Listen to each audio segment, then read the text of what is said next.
dari Bulu Sarau bahwa telah ditemukan beberapa ceceran-ceceran. Pesawat penumpang ATR 42500 milik Indonesia Air hilang kontak di wilayah Maros, Sulawesi Selatan, Sulsel, pada Sabtu, 17 Januari 2026.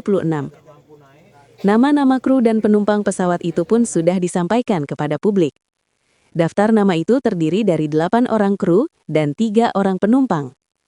Berdasar keterangan yang telah disampaikan oleh Basarnas di Makassar, pesawat tersebut terbang dari Yogyakarta menuju Makassar.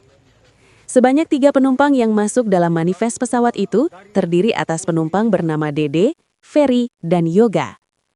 Sebanyak 8 kru yang terdata terdiri atas Kapten Andi Dahananto, pilot, First Officer Yuda Mahardika, Sukardi, Haryadi, Frankie D. Tanamal, Junaidi, Florencia Lolita, awak kabin, dan Esther Aprilita S., awak kabin. Untuk memastikan keberadaan dan kondisi para korban, Basarnas sudah mengerahkan personel.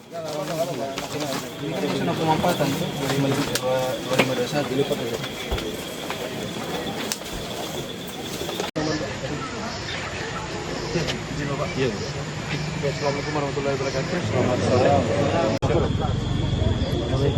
Semuanya sampai saat ini sama Pak Dandi masih di sini. Masih kita gerakan dulu anggota ke sana ke kaki Gunung Bulu Sarau. Nanti kita akan melihat kondisi cuaca. Kalau memang memungkinkan, kita tetap melaksanakan pencarian. Download Tribun X sekarang, menghadirkan lokal menjadi Indonesia.